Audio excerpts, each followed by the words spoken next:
നമുക്ക് വളരെയേറെ മഹബത്ത് ഉണ്ടാവുക. പ്രത്യേകിച്ച് നമ്മളെ പള്ളി വളരെ മഹത്വമുള്ള പള്ളിയാണ്. പള്ളിയെ സംബന്ധിച്ചിടത്തോളം പറഞ്ഞാൽ ഒരു വ്യക്തി സ്വന്തം നിർമ്മിച്ച പള്ളിയാണെങ്കിലും എല്ലാവരും കൂടി ജനങ്ങളെല്ലാം കൂടി സംഘടിപ്പിച്ചുണ്ടാക്കിയതായിരിക്കുന്ന പള്ളിയാണെങ്കിലും ഏതായിരുന്നാലും പള്ളിയാക്കി കഴിഞ്ഞ് അത് ഈ ജഅൽതു ഹാദൽ മസ്ജിദൻ ലില്ലാഹി തആല, ഇത് ഞാൻ അല്ലാഹു തആലയ്ക്ക് വേണ്ടി പള്ളിയാക്കി എന്ന് ഒരാളെ ഏൽപ്പിച്ച് അയാൾ പറയുകയോ അല്ലെ അവരെല്ലാം കൂടി പറയുകയോ ചെയ്താൽ അത് പിന്നെ ആർക്കും പ്രത്യേകതയല്ല. നാട്ടിലുള്ളതായിരിക്കുന്ന ലോകത്തിന്റെ നാനാഭാഗങ്ങളിലുള്ളതായിരിക്കുന്ന മുസ്ലിങ്ങൾക്കും അതിൽ തുല്യാവകാശമാണ്. ഒരു അമേരിക്കക്കാരനോ അല്ലെങ്കിൽ ഒരു ഇംഗ്ലണ്ടുകാരനോ അല്ലെ പാകിസ്ഥാൻകാരനോ ആര് വന്നാലും അവർക്ക് എല്ലാവർക്കും അതിൽ തുല്യാവകാശമാണ്. പിന്നെ ഈ കമ്മിറ്റി ഭരണം എന്നൊക്കെ പറഞ്ഞാൽ അവർ ചെയ്യേണ്ടതെന്ന് വെച്ചാൽ ആ പള്ളിയിൽ ഇബാദത്തിന് വേണ്ടി വരുന്നതായിരിക്കുന്ന ആളുകൾക്ക് വെള്ളം, വെളിച്ചം, അതുപോലെ അവിടെ ജമാഅത്ത് നടക്കാൻ വേണ്ടതായിരിക്കുന്ന സംവിധാനങ്ങൾ, അതിനുള്ളതായിരിക്കുന്ന സൗകര്യങ്ങൾ ഒരുക്കുകയാണ്. അധികാരം ആർക്കുമില്ല. വഖഫ് ചെയ്യലോടുകൂടി അതിന്റെ അധികാരം അള്ളാഹുവിലേക്ക് നീങ്ങിയിരിക്കുകയാണ്. അതോടുകൂടി നമ്മൾ ഈ പള്ളിയെ സംബന്ധിച്ചിടത്തോളം പറയുമ്പോൾ ബഹുമാനപ്പെട്ടതായിരിക്കുന്ന ഈ NP മുഹിദ്ദീൻ കുട്ടിയാചാര്യൻ നവ്വറല്ലാഹു മർക്കദഹു, ബഹുമാനപ്പെട്ടവരുടെ വലിയ സേവനം, വലിയ അധ്വാനം ഈ പള്ളിന്റെ പേരിലുണ്ട്. സൈക്കിള് മുഹിദ്ദീനാക്കാന്നല്ല പറയുന്നത്. ബഹുമാനപ്പെട്ടവര് ഈ BC റോഡിന്നും അതുപോലെ തന്നെ പാണിയേര് പാണമംഗളിൽ നിന്നുമൊക്കെ സൈക്കിൾ മേൽ ഇരുത്തിക്കൊണ്ടായിരുന്നു ബഹുമാനപ്പെട്ടതായിരിക്കുന്ന മുഹിദ്ദീൻ കുട്ടിയാചാര്യൻ അവിടെ കൊണ്ടുവന്നിരുന്നത്. എന്നിട്ട് നമ്മൾ ഈ കാപ്പിക്കാട്ടിൽ നിന്നാണെന്നാണ് കേട്ട് കല്ല് കടത്തുന്നതിൽ ബഹുമാനപ്പെട്ടതായിരിക്കുന്ന മുഹിദ്ദീൻ കുട്ടിയാരും കൂടിയിട്ടുണ്ട് എന്നൊക്കെ അന്ന് മുഹിദ്ദീൻ, പിന്നെ ഈ പറഞ്ഞ സൈക്കിൾ മുഹിദ്ദീനാക്ക് അടക്കമുള്ളതായിരിക്കുന്ന പ്രായമുള്ളതായിരിക്കുന്ന ആളുകൾ പറഞ്ഞത് കേട്ടതായിട്ട് ഓർക്കുന്നുണ്ട്.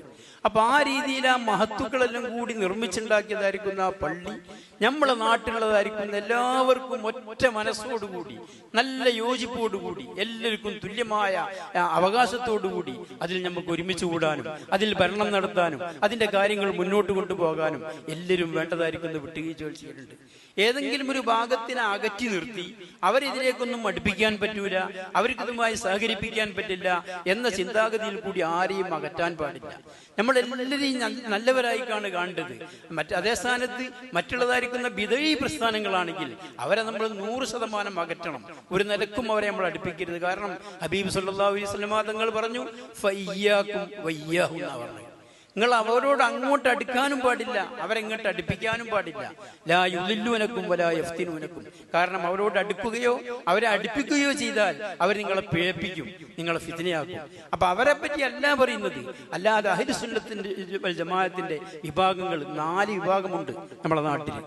അതിൽ നമ്മളെ ദക്ഷിണ, അതുപോലെ തന്നെ സംസ്ഥാന, അതുപോലെ തന്നെ മഹത്തായിരിക്കുന്ന സമസ്തയിൽപ്പെട്ടതായിരിക്കുന്ന 2 വിഭാഗങ്ങൾ. അപ്പൊ അവരുടെ സംഘടനാപരമായി കൊണ്ട് ചില ഭിന്നതകളും അഭിപ്രായ വ്യത്യാസങ്ങളൊക്കെ ഉണ്ടെങ്കിലും ഈ 4 വിഭാഗത്തിന്റെയും അഖീദ ഒന്നാണ്. 4 വിഭാഗവും ഒരേ സിദ്ധാന്തത്തിലാണ്. അതിലാർക്കും തർക്കമില്ലാത്തതാണ്. സംഘടനാപരമായി ചില അഭിപ്രായ വ്യത്യാസങ്ങളൊക്കെ ഉണ്ടാവും. അതിന്റെ അടിസ്ഥാനത്തിൽ ഒരു വിഭാഗത്തിനെ അകറ്റി ദൂരമാക്കുക ഒരിക്കൽ നമ്മൾ ചെയ്യാൻ പാടില്ല. അങ്ങനെ ചെയ്യുന്നത് കടുത്ത അനീതിയാണ്. പരിശുദ്ധ ഖുർആൻ പറഞ്ഞല്ലോ, ലാ യസ്ഖർ ഖൗമുൻ മിൻ ഖൗമിൻ അസാ അൻ യകൂനു ഖൈറൻ മിൻഹും.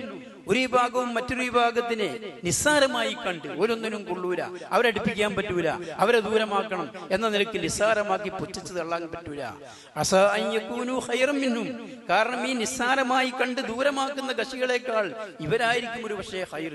നമുക്ക് ഏതൊരാളെ പറ്റും ഖൈർ ആര് എന്നുള്ള കാര്യം അറിയണമെങ്കിൽ 2 ചെരുപ്പടിക്കാര് സ്വർഗത്തിൽ കാണണം. അതുവരെ ആർക്കും ആരെപ്പറ്റും ഖൈർ എന്ന് ഉറപ്പിക്കാൻ സാധ്യമല്ല.